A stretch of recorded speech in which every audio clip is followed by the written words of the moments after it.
again, the fact of their being retractable, helping further reduce the drag. Oh, that was the name the Canadians gave to their license-produced Catalinas.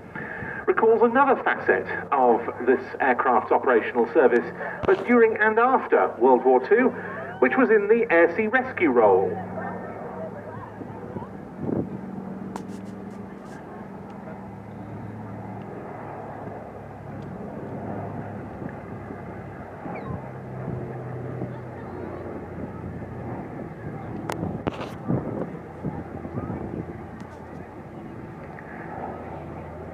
During World War II, when air-sea rescue services began to develop, it was, of course, a purely military affair, the objective being to rescue downed aircrew from, for example, the English Channel.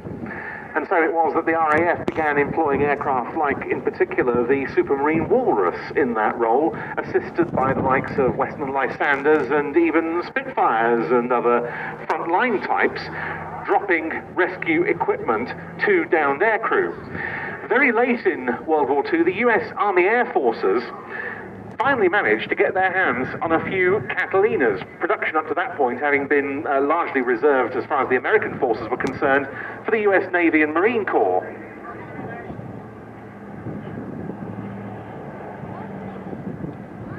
Mud.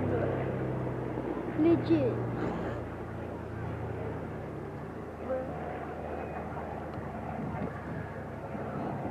They were designated as OA-10As, and they entered service in 1945 with a unit of the 8th Air Force of the US Army Air Forces in the United Kingdom, the 5th Emergency Rescue Squadron, stationed at Halesworth in Suffolk.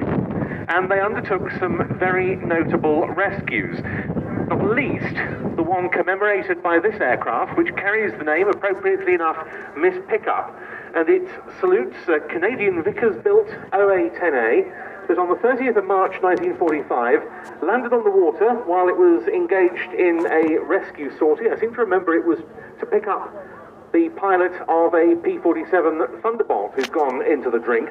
1st of March 1945, they weren't rescued until the 4th of April.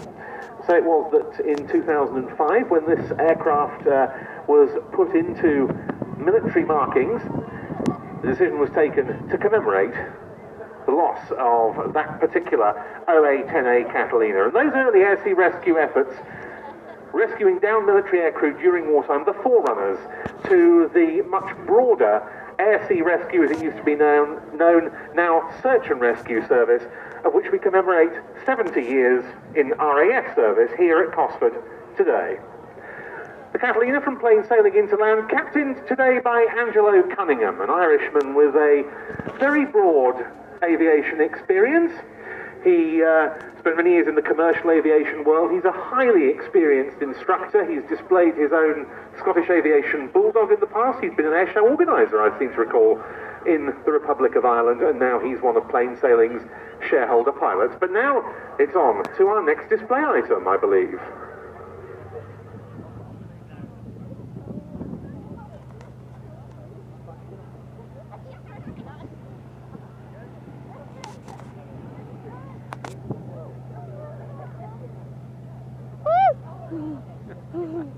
I'm still recording.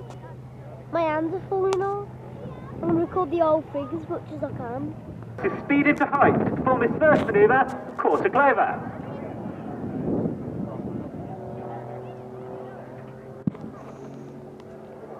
David John is known to most as DJ or Gibbo. He was born in Southport and started his career in the Royal Navy in 1996, where he trained to fly the Sea King in the support helicopter role.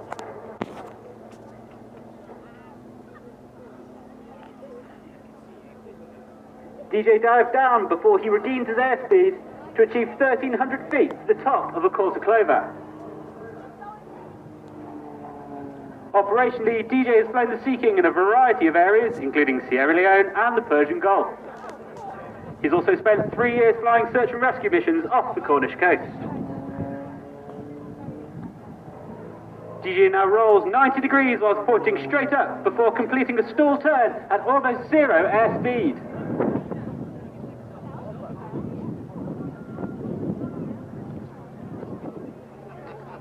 DJ is now serving in the Royal Air Force, and when not displaying, he's responsible for training qualified military pilots to become instructors on the Grob Tutor.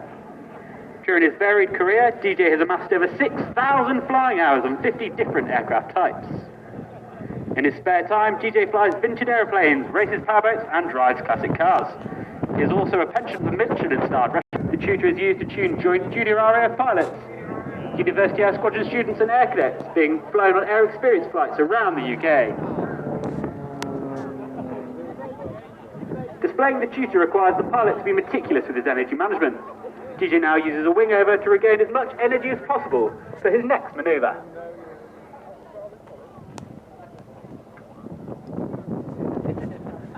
The Grob 115E tutor is operated in partnership with Babcock International Group. It is constructed of a carbon composite material and has a 180 horsepower Lycoming piston engine. The tutor has a top speed of 212 miles an hour and can achieve a maximum 6 Gs, meaning the DJ is subjected 6 times stronger than gravity.